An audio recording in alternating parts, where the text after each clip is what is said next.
Հայաստանում յոգա կենտրոնների թիվը գնալով շատանում է։ Հիմա տարբերություն կա, օրինակ ձեր յոգա ստուդիոն ինչով է տարբերվում այլ յոգա ստուդիոներից։ Թե բոլոր տեղերում նույն ուսուցման ձևն է, ամեն ինչ նույնն է, ուղղակի մարդիկ են տարբեր, ուսուցիչներն են տարբեր, վարպետները։ Ես հիմնականում կարող եմ մեր ստուդիայի, այսպես ասած, ոճը ասել, հա, մեր ստուդիայի մոտեցումները ասել, իմ մոտեցումները ասել։ Դրա համար ես երևի այս հարցին կպատասխանեմ այն տեսանկյունից, որ թե մենք ինչպես ենք անցկացնում։ Դասական յոգայի գաղափարները պահելով իրական, նորմալ, adekvat յոգայի որոնք են պայմանները։ Դրանք 8-ն են, 8 աստիճան ունի յոգան եւ այս աստիճանների բոլոր պրակտիկաները դու պետքա կիրառես։ Ես կթվարկեմ այդ 8 աստիճանները եւ յոգայով զբաղվողները թող իմանան եւ նաեւ պահանջեն իրենց ուսուցչից, հա, որ ամբողջական յոգայի դաս լինի իրենց դասը։ Տեսեք, յամա եւ նիյաման դա առաջին երկու աստիճաններն են։ Հիմա դա որ ասում եք, որ լեզվով է։ Սանսկրիտ։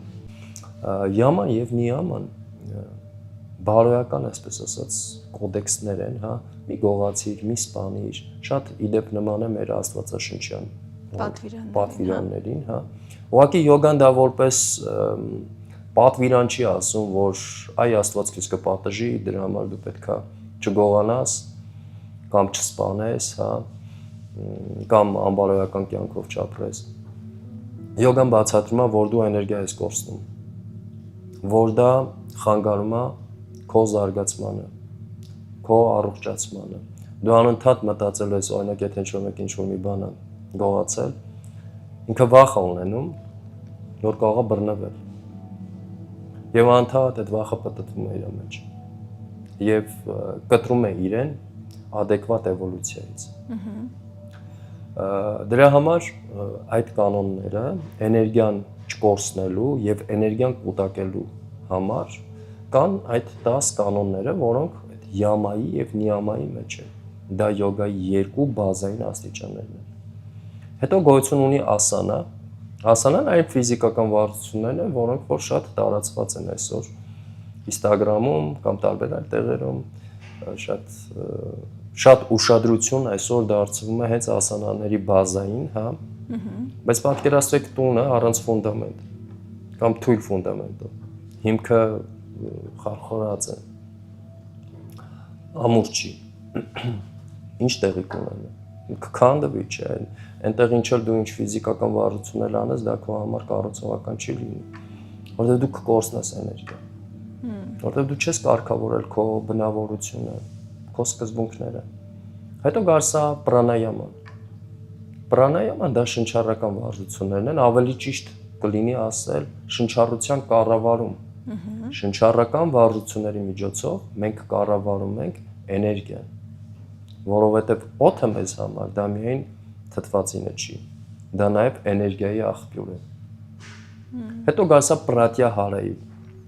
աստիճանը, այսպես ասած, դա արդեն մտքի անջատումը զգայարաններից,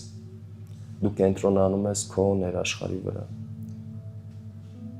Դրա համար մենք ասում ենք փակեք աչքերը եւ կենտրոնացեք ձեր շնչառության վրա, ձեր զգացողությունների վրա։ Դա պրատյահարայի պրակտիկա է։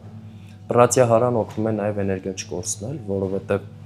որտեղ կենտրոնանում ենք մենք, այնտեղ գնում է մեր ուշադրությունը։ Կենտրոնանում ես դրսի բաների իրավիճակների վրա, գնում է էներգիա դուրս։ Իրա փակիր աչքերը, կենտրոնացիր քո զգացողությունների վրա, որ էներգիան ներս գա։ Հաջորդը դհարանը, դհյանը, սամաթի։ Այն վերջին 4 աստիճանները դա մեդիտացիայի դաշտն է, այսինքն ռաջա յոգան է։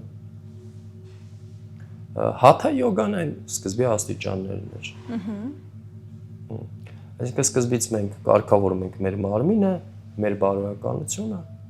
հետո մեր արդեն մտային դաշտը, մեդիտատիվ դաշտը